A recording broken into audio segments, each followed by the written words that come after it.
Mm. C'est ce qu'on appelle aussi, il y a un autre mot pour ça que tu donnes, c'est la pleine conscience.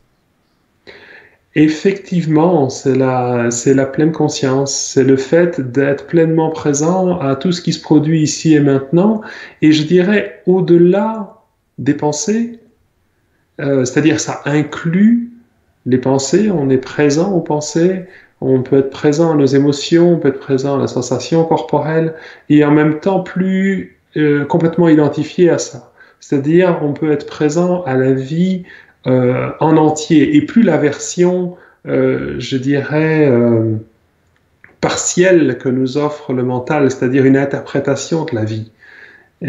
C'est quand on est présent à nos jugements, quand on est présent à nos pensées, quand on est présent à nos interprétations, alors on commence à avoir une perception plus large et plus profonde de la vie. Parce que c'est Krishnamurti, je pense, qui disait la plus haute forme d'intelligence est celle qui nous permet d'être en relation avec la vie, avec les faits, sans interprétation. Voilà. Et évidemment, il est impossible pour nous en tant qu'êtres humains de ne pas interpréter. Donc le fait de reconnaître ce qui en nous interprète, c'est-à-dire notre mental, d'être présent à ça, nous ramène dans l'instant présent. Le mental, les pensées ne nous empêchent pas d'être présents. C'est justement quand on ne voit pas nos pensées, quand on n'est pas conscient de nos pensées, qu'on est en général pris dedans et donc qu'on est en relation avec la vie telle qu'on la pense. Donc c'est intéressant plutôt que de se battre contre le mental, d'en prendre conscience. Hein. Ah ben, sans se battre contre le mental, c'est parti perdu, hein. On perdra toujours, parce que le mental, c'est nous. C'est comme si on se battait contre un miroir. Tout à fait, tout à fait. Alors, je rappelle aux auditeurs, vous pouvez poser vos questions sur le chat live, hein. Alors, évidemment, on a changé de lien de diffusion. Je l'ai communiqué sur Facebook et sur la page YouTube. La diffusion se voit aussi. Donc, n'hésitez pas à poser vos questions à Pascal sur le moment présent et surtout en pratique et surtout de votre expérience du moment présent. Oui, c'est intéressant d'avoir des oui mais ou des difficultés ou de dire c'est beau tout ça, Ah mais ben, voilà, moi dans telle circonstance, j'y justement, arrive pas. c'est ce que j'allais dire, parce que Eckhart Tolle, c'est vrai que Eckhart Tolle, quand on le lit et quand on l'entend, hein, dans les conférences, sur le moment, on est très enchanté, hein. Mais quand on se retrouve face à une situation qui est quand même parfois assez violente, hein, que le quotidien peut nous présenter, hein, que ce soit par rapport au travail, que ce soit par rapport tout domaine de vie, hein, que ce soit une dispute, voilà. Là, sur le moment, sur ce moment, le présent, il est vite zappé. On n'a pas, il y a beaucoup de personnes qui disent non, non, là, j'ai pas du tout le moment présent, là, j'y pense pas du tout. Mais disons qu'en fait, ce qui arrive dans ces circonstances, c'est qu'on est souvent happé par nos pensées, par nos émotions, qui ont un pouvoir d'attraction assez important quand on n'est pas justement bien ancré dans le corps, quand on est, comment dire, quand on n'est pas en contact avec notre corps, avec le vivant dans notre corps, on est un petit peu comme un bateau sans ancre ou sans quille.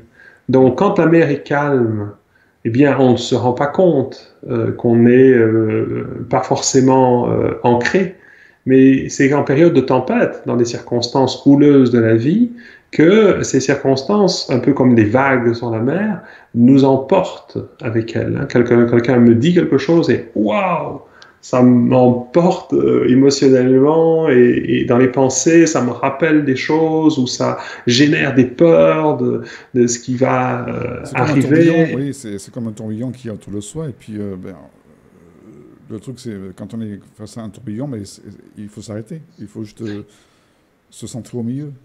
Exactement. Et dans le fond, ne pas essayer d'éviter le tourbillon, mais plutôt être présent à ça. Présent à cette effervescence, présent à ces pensées qui parlent dans tous les sens, présent à ces émotions qui sont là. Nous, dans notre processus, on utilise ce qu'on appelle le langage de présence. qui permet justement en période de crise de revenir à la présence. Et ce sont des mots tout simples. On utilise le mot quelque chose.